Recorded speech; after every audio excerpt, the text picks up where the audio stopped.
Is Nikon finally waking up from a 6-year nap?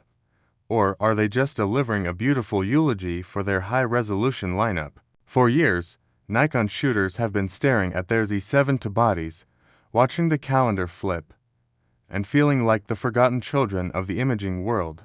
While Sony and Canon fans have been feasting on cutting-edge AI and stacked sensor tech, Nikon fans have been surviving on crumbs and firmware updates. It is now 2026, and the silence from Nikon HQ has been absolutely deafening. But the crickets have finally stopped chirping. The leaks have turned into a flood. The Nikon Z7 III is real.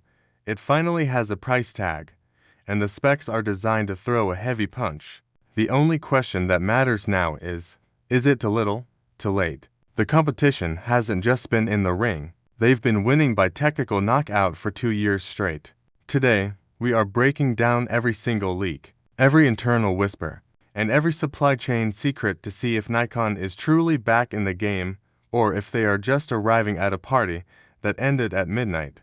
Let's be real for a second. The timeline here is honestly painful. If you're a Nikon shooter, you've earned the right to be a little salty. The original Z7 dropped in 2018. It was a bold start. The Z7 II followed in 2020, fixing the single card slot drama but keeping the same internal soul. Since then, total radio silence. For 6 years, Nikon has been hyper-focused on the Z8 and Z9. We get it, those are incredible machines. They are the sports and cinema giants that put Nikon back on the map. But in that process, Nikon seemingly forgot about the people who actually built their reputation, the landscape photographers, the studio artists, and the portrait pros.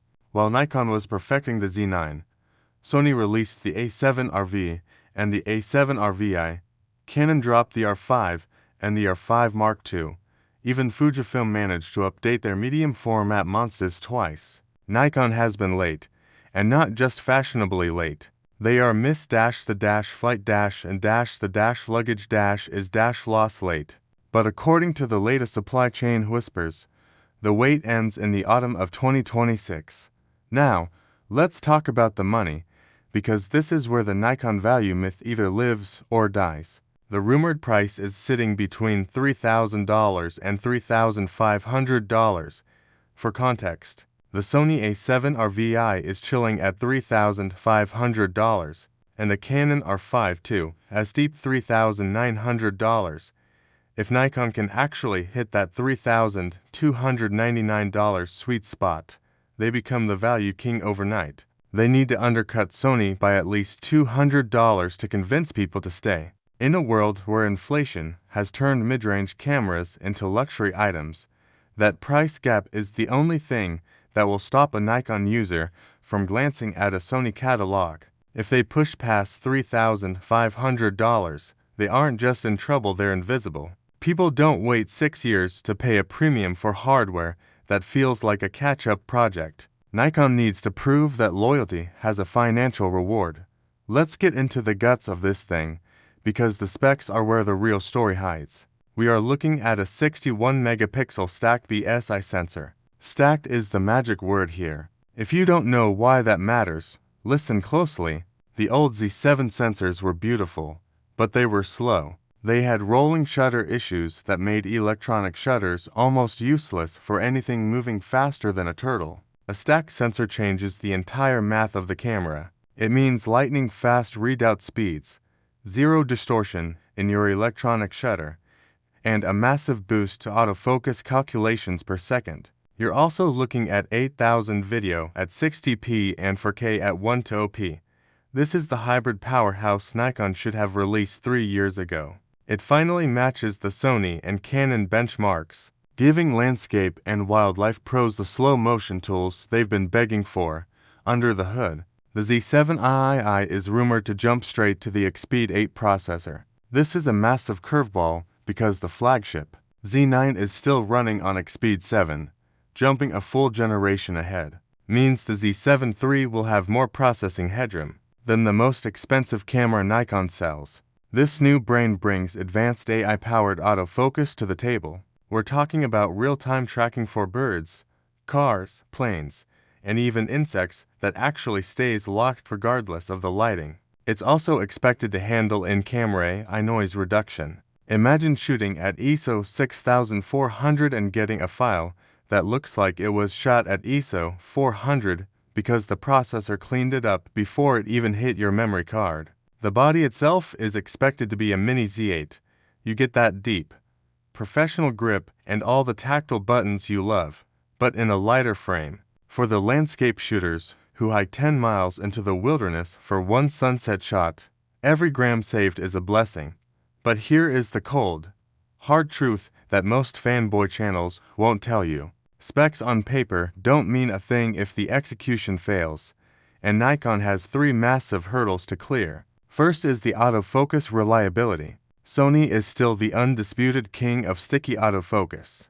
When a Sony camera locks onto an eye, it's like it's glued there. Canon is a very close second. Nikon is currently in a respectable third place, but respectable doesn't win gold medals. If the Z7 III still hunts in low light or loses a subject behind a blade of grass, it's a deal breaker. Second is the lens ecosystem. Nikon's S-line lenses are optical masterpieces, arguably the best in the world. But they are heavy and they are wildly expensive. When a Sony 50mm f1.2 is hundreds of grams lighter than the Nikon equivalent, professional wedding photographers notice by the end of a 12-hour day. Plus, Nikon is still very protective of their mount. While Sony users have a buffet of affordable lenses from Sigma and Tamron, Nikon users are often forced to pay the first-party tax. The third problem is timing.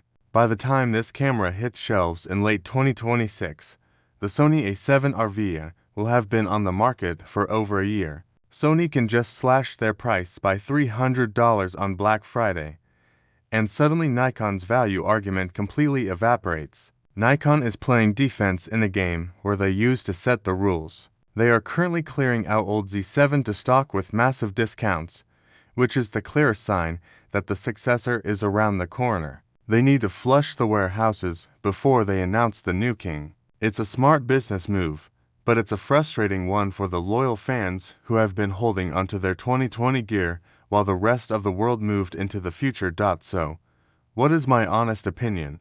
The Nikon Z7 III looks like a masterpiece of engineering that is arriving a day late and a dollar short. If you are already deep in the Nikon ecosystem, if your gear closet is full of Z-mount glass and you love the way a Nikon feels in your hand, this is the upgrade you have been dreaming of. It is the perfect tool for high-resolution stills, massive gallery prints, and aggressive cropping. It fixes every single complaint we had about the Z7 II. But if you are a professional who needs a new camera today to put food on the table, you can't afford to wait for maybe and soon. You buy the Sony or the Canon and you don't look back. Nikon isn't trying to win over new converts with this camera. They are trying to stop the bleeding and keep their loyalists from jumping ship. It's a retention camera, not a conquest camera. Nikon has spent 6 years perfecting this, and while they were working, the world changed. High resolution isn't the novelty it used to be. Now, we want speed, we want AI, and we want reliability. The Z7 III seems to have all of that, but it carries the heavy burden of 6 years of expectations. If this camera doesn't absolutely floor the reviewers on day one, it might be the last high-race dedicated body we see for a long time as the Z8 continues to swallow that market share. If you like the video, subscribe, share the video, and hit the bell icon so you never miss an update. When the official announcement finally drops, I will be right here with a full spec breakdown within 24 hours to tell you if the leaks were right or if Nikon pulled a fast one on us. So, are you still Team Nikon and waiting it out? Or have you already switched to the competition? Let me know your story in the comments below. I read every single one. Thanks for watching. And remember, the best camera in the world is the one you have in your hand right now, not the one you're waiting for in a rumor mill. Go shoot something amazing